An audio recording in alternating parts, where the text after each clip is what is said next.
कैसे हैं आप लोग। देखिए, आज है 22 मार्च 2023। इसलिए 22 मार्च 2023 को प्रतियोगी परीक्षाओं की दृष्टि से जितने भी बदलाव हुए हैं उसकी सारी जानकारी मैं इस वीडियो के माध्यम से आपको देने वाला हूं। मैं आपको यकीन दिलाता हूं कि मेरे द्वारा बताए गए करंट अफेयर्स को देखने के बाद आप हिंदुस्तान के किसी भी राज्य की किसी परीक्षा में जो करंट अफेयर्स वाला सेक्शन है उसमें 100% अंक प्राप्त कर लेंगे। देखिए, जो विकल्प चुनने के साथ साथ डिटेल के लिए प्रतियोगी परीक्षाओं के लिए भी महत्वपूर्ण क्वेश्चन मैं यहाँ पर बताता हूँ। अगर आप एक दिवसीय परीक्षा दे रहे हैं या कि फिर पीसीएस की तैयारी कर रहे हैं तो भी आपके लिए जानना बहुत ही ज़्यादा ज़रूरी है। यहाँ पर मैं आपको सीधा आंसर बताऊंगा और उससे संबंधित ज़रूरी जानकारी आपको दूंगा, क्योंकि मैं चाहता हूँ कि आप कम समय में ज़्यादा जानकारी प्राप्त कर सकें। इसके अलावा मैं अपना हर वीडियो दिन भर के करंट अफेयर्स के साथ रात लगभग 8 बजे अपलोड करता हूँ, क्योंकि मस्तिष्क विशेषज्ञों ने साबित किया है कि करंट अफेयर से न्यूज़ देखने का सबसे अच्छा समय शाम का समय है। इसके अलावा अगर आपको मेरा वीडियो थोड़ा स्लो लगे तो आप स्पीड बढ़ाकर भी देख सकते हैं। तो दोस्तों, चलिए हम शुरू करते हैं। हमारा आज का पहला सवाल है, रैकून डॉग से उत्पन्न हुआ था सार्स कोविड 2, ये रिपोर्ट का मानना है। देखिए क्या लिखा हुआ है, रैकून डॉग पूर्वी एशिया के लिए स्थानिक है, यानी कि यहाँ का लोकल है। इसके चेहरे पर रैकून जैसे निशान हैं और यह लोमड़ियों से निकटता से संबंधित है। कैनिड्स कुत्तों, लोमड़ी और अन्य की तुलना में इसमें अद्वितीय गुण है, जैसे कि पेड़ों पर चढ़ने की क्षमता और शीत ऋतु के दौरान हाइबरनेटिंग। एक नए अध्ययन में सार्स कोविड 2 के रैकून कुत्तों से उत्पन्न होने की संभावना प्रदान करने वाले साक्ष्य मिले हैं। हमारा नेक्स्ट क्वेश्चन क्या है, जनरेटिव एआई क्या है, आजकल बहुत चर्चा में है। चलिए इसके बारे में हम जानते हैं। जनरेटिव आर्टिफिशियल इंटेलिजेंस एआई इस साल सुर्खियां बटोर रहा है, क्योंकि माइक्रोसॉफ्ट और अल्फ़ाबेट जैसी प्रमुख तकनीकी कंपनियां इस टेक्नोलॉजी का उपयोग करने वाले उत्पादों को लॉन्च करने की दौड़ में हैं। जनरेटिव एआई क्या है, हम देखते हैं कि जनरेटिव एआई आखिर वाकई में है क्या। देखिए, जनरेटिव एआई के अन्य रूपों की तरह पिछले डेटा से कार्रवाई करना सीखता है। हालांकि यह केवल डेटा को वर्गीकृत करने या पहचानने से परे है, और उस प्रशिक्षण के आधार पर एकदम नई सामग्री जैसे टेक्स्ट, चित्र और कंप्यूटर कोड बनाता है। जनरेटिव एआई का एक प्रसिद्ध उदाहरण चैट जीपीटी है, जो 2022 में माइक्रोसॉफ्ट समर्पित ओपन एआई द्वारा जारी किया गया एक चैटबॉट है। यह टेक्स्ट प्रॉम्प्ट के आधार पर मानव जैसी प्रतिक्रियाएं उत्पन्न करने के लिए एक बड़े भाषा मॉडल का उपयोग करता है। ओपन एआई ने हाल ही में जीपीटी 4 की भी घोषणा की है, एक नया मल्टी मॉडल जो पाठ और छवियों को देख सकता है। नेक्स्ट क्वेश्चन क्या है, women and main in India 2022 report जारी की गई। इसमें क्या कहा गया, चलिए हम ये देखते हैं। देखिए, केंद्रीय सांख्यिकी और कार्यक्रम कार्यान्वयन मंत्रालय ने 16 मार्च 2023 को women and main in India 2022 की रिपोर्ट जारी की। इस रिपोर्ट से पता चला कि 2036 तक भारत का लिंगानुपात या प्रति 1000 पुरुषों पर महिलाओं की संख्या 2011 में 943 से बढ़कर 952 होने की उम्मीद है। हालांकि इस रिपोर्ट में देश में श्रम बल भागीदारी दरों में लैंगिक असमानता पर भी प्रकाश डाला गया है। हमारा देखिए नेक्स्ट क्वेश्चन है, स्टार्टअप इंगेजमेंट ग्रुप की बैठक सिक्किम में आयोजित की गई। तो देखिए हम इसके बारे में बात करते हैं, स्टार्टअप 20 इंगेजमेंट ग्रुप आखिर है क्या। देखिए, भारत की G20 अध्यक्षता के तहत स्टार्टअप 20 इंगेजमेंट ग्रुप की दूसरी बैठक 18-19 मार्च को गंगटोक सिक्किम में आयोजित की गई। इस बैठक ने उत्तर पूर्व भारत में स्टार्टअप्स को बढ़ावा देने का एक अनूठा अवसर प्रदान किया। यह आयोजन G20 सदस्य और आमंत्रित देशों के प्रतिनिधियों, बहुपक्षीय संगठनों के प्रतिनिधियों और भारतीय स्टार्टअप पारिस्थितिक तंत्र के हितधारकों को लाने में सक्षम था। देखिए हमारा नेक्स्ट क्वेश्चन है, नारायणी नदी पर रिवर फ्रंट का निर्माण किया जाएगा। देखिए, नारायणी नदी पर रिवर फ्रंट का निर्माण किया, उसके बारे में डिटेल देखते हैं। नमामि गंगे कार्यक्रम भारत सरकार द्वारा वर्ष 2014 में गंगा नदी को साफ और पुनर्जीवित करने के लिए शुरू किया गया एक प्रमुख कार्यक्रम है। इस कार्यक्रम का उद्देश्य प्रदूषण के स्तर को कम करना और नदी के पारिस्थितिक संतुलन को बहाल करना है। नमामि गंगे कार्यक्रम के तहत बिहार के गोपालगंज जिले में नारायणी नदी पर रिवर फ्रंट का विकास किया गया है और 2 घाटों का निर्माण कुल 6 करोड़ 62 लाख रुपए की लागत से किया गया है। नेक्स्ट क्वेश्चन देखते हैं, 21 मार्च को अंतर्राष्ट्रीय वन दिवस मनाया गया। देखिए इसका हम डिटेल देखते हैं। अंतर्राष्ट्रीय वन दिवस 21 मार्च को मनाया जा रहा है। 28 नवंबर 2012 को संयुक्त राष्ट्र महासभा ने 21 मार्च को अंतर्राष्ट्रीय वन दिवस के रूप में स्थापित किया था। अंतर्राष्ट्रीय वन दिवस 21 मार्च 2013 को पहली बार मनाया गया। अंतर्राष्ट्रीय वन दिवस सभी प्रकार के वनों के महत्व के बारे में जागरूकता फैलाने पर फोकस करता है। अंतर्राष्ट्रीय वन दिवस के अवसर पर देशों को वृक्षारोपण अभियान से संबंधित गतिविधियों का आयोजित करने के लिए स्थानीय, राष्ट्रीय और अंतर्राष्ट्रीय प्रयासों को करने के लिए प्रोत्साहित किया जाता है। देखिए, अंतर्राष्ट्रीय वन दिवस का विचार यूरोपियन कॉन्फेडरेशन ऑफ एग्रीकल्चर की 23वीं महासभा में पेश किया गया था। देखिए, अब बात की जाती है कि आखिर 21 मार्च को ही क्यों चुना गया। देखिए, 21 मार्च को अंतर्राष्ट्रीय वन दिवस को चिन्हित करने के लिए चुना गया है, क्योंकि इस दिन उत्तरी गोलार्ध में बसंत विषुव और दक्षिणी गोलार्ध में शरद ऋतु विषुव होता है। बसंत विषुव तब होता है जब पृथ्वी पहले बसंत में प्रवेश करती है। हम चलते हैं नेक्स्ट क्वेश्चन के ऊपर। देखिए, नस्लीय भेदभाव के उन्मूलन के लिए अंतर्राष्ट्रीय दिवस कब मनाया गया? 21 मार्च को। डिटेल देख लेते हैं। हर साल 21 मार्च को नस्लीय भेदभाव के उन्मूलन के लिए अंतर्राष्ट्रीय दिवस day of elimination of racial discrimination मनाया जाता है। यह दिन पूरे विश्व में प्रतिवर्ष मनाया जाता है। इसके मुख्य बिंदु क्या हैं? 1960 में इसी दिन दक्षिण अफ्रीका में रंग भेद पास कानूनों के खिलाफ शांतिपूर्ण प्रदर्शन ने पुलिस ने गोलियां चलाई, जिसके परिणाम स्वरूप 69 लोग मारे गए और 180 घायल हुए। 1966 में संयुक्त राष्ट्र महासभा यूएनजीए के द्वारा अंतर्राष्ट्रीय समुदाय को नस्ली भेदभाव को खत्म करने के अपने प्रयासों को बढ़ावा देने के लिए या बढ़ाने के लिए कहा गया था। नेक्स्ट है इसमें, यूएनजीए ने फैसला किया कि 21 मार्च से हर साल नस्लवाद के खिलाफ एकजुटता का एक सप्ताह आयोजित किया जाएगा। तब से यह 21 मार्च को ही मनाया जा रहा है। देखिए, नेक्स्ट क्वेश्चन है, विश्व डाउन सिंड्रोम दिवस 21 मार्च को मनाया जाता है। हम देखते हैं कि विश्व डाउन सिंड्रोम दिवस आखिर है क्या। देखिए, 21 मार्च को विश्व डाउन सिंड्रोम दिवस मनाया जाता है। यह दिन 2006 से प्रतिवर्ष मनाया जा रहा है। इसके मुख्य बिंदु देख लेते हैं।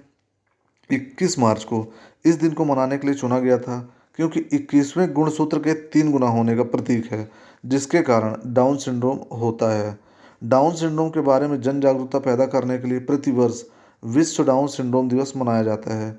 देखिए, डाउन सिंड्रोम वाले शिशुओं में एक अतिरिक्त गुणसूत्र होता है, जो शरीर के साथ साथ बच्चे के मस्तिष्क के विकास को भी बदलता है। डाउन सिंड्रोम वाले बच्चों के शरीर में एक अतिरिक्त क्रोमोसोम मौजूद होता है, जिसे क्रोमोसोम 21 कहा जाता है। इसके अलावा डाउन सिंड्रोम वाले लोगों को या डाउन सिंड्रोम वाले लोगों का जो आईक्यू है आमतौर पर कम होता है, और वे अन्य बच्चों की तुलना में धीरे धीरे और रुक रुक कर बोलते हैं। देखिए, हमारा नेक्स्ट क्वेश्चन है, नवरोज या नवरोज क्या है? ये बहुत इंपॉर्टेंट है। चलिए इसके बारे में देख लेते हैं। हाल ही में गूगल ने नवरोज पर एक डूडल बनाया है। दरअसल नवरोज फारसी नव वर्ष का त्यौहार है।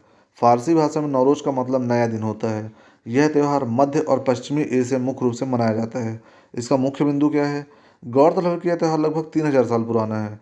यह त्यौहार बसंत ऋतु के आगमन पर मनाया जाता है। देखिए, हम नेक्स्ट क्वेश्चन देखते हैं। युविका YUVIKA कार्यक्रम क्या है? युविका कार्यक्रम क्या है? हम डिटेल देख लेते हैं।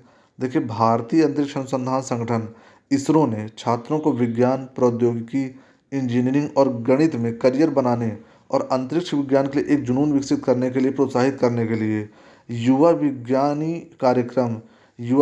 कार्यक्रम या युविका शुरू किया है। इस कार्यक्रम के माध्यम से इसरो का उद्देश्य उन प्रतिभाशाली छात्रों को पहचान करना है और उनका पोषण करना है, जिनकी विज्ञान और प्रौद्योगिकी में गहरी रुचि है, और उन्हें भविष्य के अंतरिक्ष वैज्ञानिक बनने के लिए प्रेरित करना है। इस कार्यक्रम के लिए हाल ही में आवेदन खोले गए हैं। अगर आप चाहें तो आवेदन भर सकते हैं। देखिए, नेक्स्ट है, सिविल 20 इंडिया 2023 इंसेप्शन कॉन्फ्रेंस का आयोजन किया गया। अब ये देख लेते हैं कि आखिर है क्या। देखिए, सिविल 20 इंडिया 2023 इंसेप्शन कॉन्फ्रेंस ने अपना पहला पूर्ण सत्र नागपुर, महाराष्ट्र में बैलेंसिंग डेवलपमेंट विद इन्वायरमेंट की थीम के साथ शुरू किया। इस सत्र में C20 इंडिया 2023 के 4 कार्यकारी समूहों को शामिल किया गया, जिसमें एकीकृत समग्र स्वास्थ्य, सतत और लचीला समुदाय, लाइफ और नदियों और जल प्रबंधन का पुनरुद्धार शामिल है। इस सत्र की अध्यक्षता पूर्व मुख्य सूचना आयुक्त सत्यानंद मिश्रा ने की थी, और इसमें विभिन्न क्षेत्रों के वक्ता शामिल थे, जिन्होंने विकास के लिए एक सतत और पर्यावरण केंद्रित दृष्टिकोण की तत्काल आवश्यकता को संबोधित किया है। देखिए, हमारा नेक्स्ट क्वेश्चन है, ये पेरूमल मुरुगन कौन है? पेरूमल मुरुगन का फोटो देख लें, आखिर ये है कौन। तो देखिए, हम जानते हैं पेरूमल मुरुगन के उपन्यास पुकुज्जी, जिसे अंग्रेजी में पायर के नाम से भी जाना जाता है, को अंतर्राष्ट्रीय बुकर पुरस्कार 2023 की लंबी सूची के लिए नामांकित किया गया है। यह मान्यता प्राप्त करने वाला पहला तमिल उपन्यास बनकर इस पुस्तक ने इतिहास रच दिया है। उपन्यास 1980 के दशक के दौरान ग्रामीण तमिलनाडु में स्थापित है, और एक युवा अंतरजाति यानी कि जो एक दूसरे की जाति की नहीं है, अंतरजाति जोड़े के भाग जाने के माध्यम से जाति आधारित हिंसा की पड़ताल करता है। नेक्स्ट क्वेश्चन है, भारत का विदेशी मुद्रा भंडार 560 अरब डॉलर पर पहुंचा, यानी कि घटकर। ये बहुत इंपॉर्टेंट न्यूज़ आपको देखना चाहिए। देखिए, यहाँ पर लिखा हुआ है, 10 मार्च 2023 को समाप्त हुए सप्ताह के दौरान भारत का विदेशी मुद्रा भंडार 2.4 बिलियन डॉलर की गिरावट के साथ 560.003 अरब डॉलर पर पहुंच गया है। विश्व में सर्वाधिक विदेशी मुद्रा भंडार वाले देशों की सूची में भारत चौथे स्थान पर है। इस सूची में चीन पहले स्थान पर है। नेक्स्ट है राजस्थान अधिवक्ता संरक्षण विधेयक 2023 पेश किया गया। ये बहुत इंपॉर्टेंट न्यूज़ है क्योंकि यहाँ पर वकीलों के साथ मारपीट हुई है। देखिए यहाँ पर लिखा हुआ है राजस्थान अधिवक्ता संरक्षण विधेयक 2023 राजस्थान सरकार द्वारा 16 मार्च को राज्य विधानसभा में पेश किया गया था। इस विधेयक का उद्देश्य अधिवक्ताओं के खिलाफ अपराधों को रोकना है, जैसे कि मारपीट, गंभीर चोट, आपराधिक बल और आपराधिक धमकी, नुकसान या उनकी संपत्ति को नुकसान। अधिवक्ताओं के खिलाफ बढ़ती हिंसा और झूठे मामलों के जवाब में यह विधेयक पेश किया गया था। देखिए इसकी पृष्ठभूमि कैसे बनी, आखिर इस कानून को लाने के लिए क्यों सरकार को विवश होना पड़ा। तो इसके बारे में देखिए लिखा है जोधपुर के एक वकील जुगराज चौहान की 18 फरवरी को दिन दहाड़े 2 लोगों द्वारा छुरा घोंपने के बाद इस विधेयक का प्रस्ताव आया। इस घटना के बाद राज्य की कई अदालतों के अधिवक्ताओं ने हड़ताल और न्यायिक कार्य का अनिश्चितकालीन बहिष्कार करने का आह्वान किया। उन्होंने अधिवक्ताओं और उनके परिवारों की सुरक्षा के लिए कानून बनाने की मांग की। 28 फरवरी को राजस्थान उच्च न्यायालय ने वकीलों की हड़ताल का स्वतः संज्ञान लिया और कहा किसी भी वकील या वादी को अदालत में प्रवेश करने और मामले पर बहस करने के लिए अदालत में पेश होने से रोकने के किसी प्रयास को सख्ती से देखा जाएगा। देखिए नेक्स्ट क्वेश्चन है टर्मिनेटर जोन क्या है। चलिए हम देखते हैं कि आखिर टर्मिनेटर जोन आखिर है क्या। देखिए कैलिफोर्निया विश्वविद्यालय इरविन के वैज्ञानिकों ने एक अध्ययन किया है जो एक्सो प्लैनेट्स के टर्मिनेटर जोन में मौजूद एलियन जीवन की संभावना का सुझाव देता है। ये क्षेत्र ऐसे क्षेत्र हैं जो बहुत गर्म या बहुत ठंडे नहीं हैं। इसके मुख्य बिंदु क्या हैं? एक्सो प्लैनेट ऐसे ग्रह हैं जो हमारे सौर मंडल के बाहर मौजूद हैं और उनमें से कई ज्वारीय रूप से बंद हैं। देखिए इसका मतलब यह है कि ग्रह का एक पक्ष हमेशा उस तारे का सामना करता है जिसकी वह परिक्रमा करता है, जबकि दूसरा पक्ष हमेशा अंधकार में रहता है। इसके अलावा कुछ और भी ऐसे ज़रूरी करंट अफेयर्स हैं जो एक लाइन में है, जो मैं आपके लिए लेकर आया हूँ। देखिए आपके लिए जानना जरूरी है कि भारत को जापान में G7 हिरोशिमा शिखर सम्मेलन के लिए आमंत्रित किया गया है। इसके अलावा दिल्ली, चेन्नई, हैदराबाद और मुंबई के वन आवरण में 10 वर्षों की अवधि में वृद्धि हुई है। नेक्स्ट है देखते हैं आर्थिक करंट अफेयर, पैसे के लेन देन से जो संबंधित है। कर्मचारी भविष्य निधि संगठन यानी EPFO ने इस साल जनवरी में कुल 14.86 लाख सदस्य जोड़े हैं, जो कि बहुत ज़्यादा है।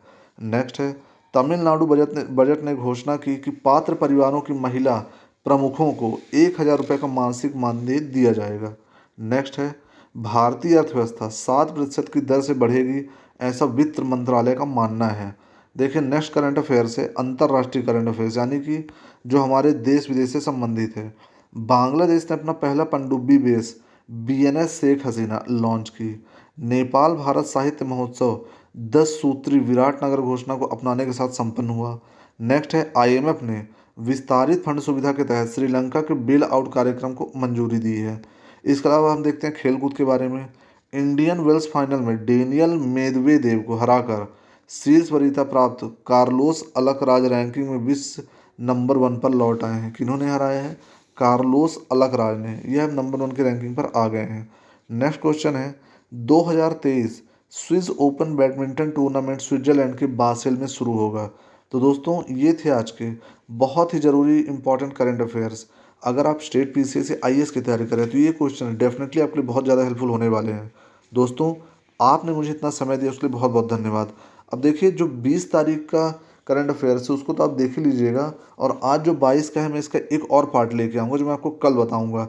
उसमें और भी ज़्यादा लेटेस्ट करंट अफेयर्स है जो आज डाल नहीं पाए हैं समय के अभाव के कारण, तो आप उसको कल देखिएगा। कल मैं 22 का और 23 का दोनों को एक साथ डालूंगा। तो दोस्तों आपने मुझे इतना समय दिया उसके लिए बहुत बहुत धन्यवाद।